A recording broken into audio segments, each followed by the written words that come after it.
Magandang araw mga kaibigan. Bigyan natin ng reaction, opinion itong post ng Inquirer.net. 10 minutes ago na post. Mainit-init pa. Lawyer Princess Abante, daughter of outgoing Manila Representative Benny Abante, is appointed House spokesperson. The first known instance that a non-lawmaker is named as spokesperson in the lower chamber post EDSA. Attorney Abante says her scope would cover the outgoing 19th and 20th Congresses. She would not be the impeachment prosecution team's spokesperson, however, via Crixia Subing-Subing, Philippine Daily Inquirer. Okay, so, wow!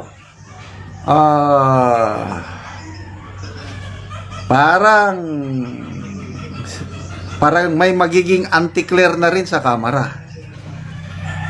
Kasi sa palasyo, ayan, naging maligaya, maraming maligaya pagdating ni Auntie Claire sa palasyo, yung everyday niya na mga salita, nakaka-entertain, nakakatulong.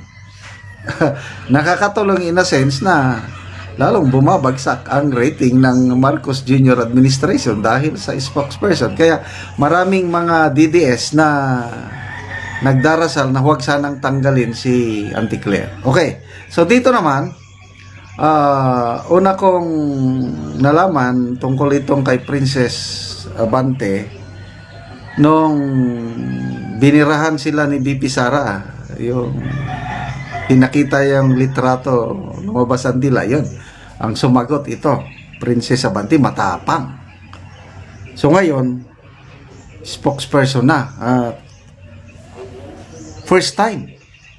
Matagal-tagal na rin ako sa mundong ito, 65 years old.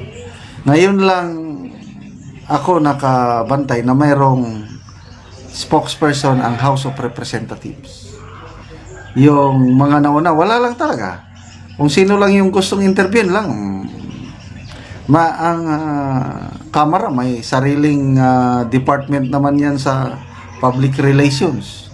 So, may nag-pre-press release sila. So, ang tanong, bakit kinakailangan pa nilang mag-appoint ng isang spokesperson? Medyo, ito, opinion ko lang ito.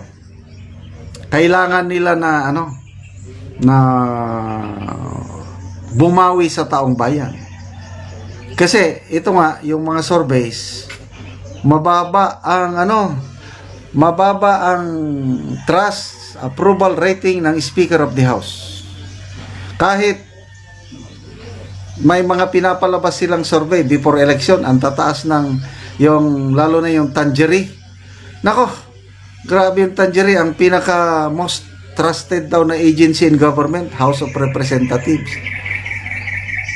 Maniwala pa ako kung Pulse Asia ang nag-survey o SWS, kailang Tangerie, no way. Tapos commission survey pa.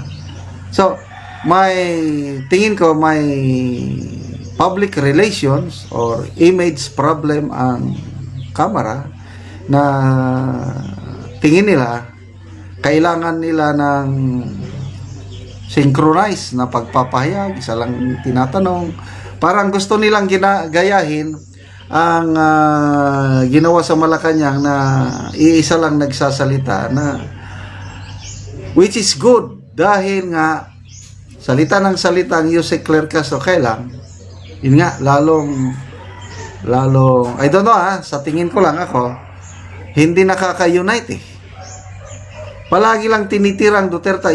Effective si Yusek Claire Castro when it comes to her function, nasiraan ng Duterte. Yun talagang bagay na bagay siya sa trabaho, attack dog laban sa mga Duterte, bagay si Yusek Claire Castro. She's doing fine. But the more na sinisira nilang mga Duterte, hindi nila nababantayan, lalong umaangat ang mga Duterte. Tignan mo sa mga surveys. Yung latest survey, Pagkatapos ng ilang buwan o taon na paninira sa Duterte, sinong most trusted na government leader? Grabe, nakakulong na yung tao, siya pa ang may mas mataas na trust rating. 63% ang trust rating ni PRRD sa survey ng Pulse Asia latest. Tinalo niya si BP Sara 50% lang, mas lalo niyang nilampaso si PBBM 32% lang. Oh, sige, siraan niyo pang mga Duterte. Kaya ang taong bayan, sabi nga, you cannot put a good man down. Nararamdaman ng taong bayan, alam nila kung ano talaga ang ginagawa ng mga Duterte. Hindi naman perfect ang mga Duterte, lalo na si PRRD. Kailan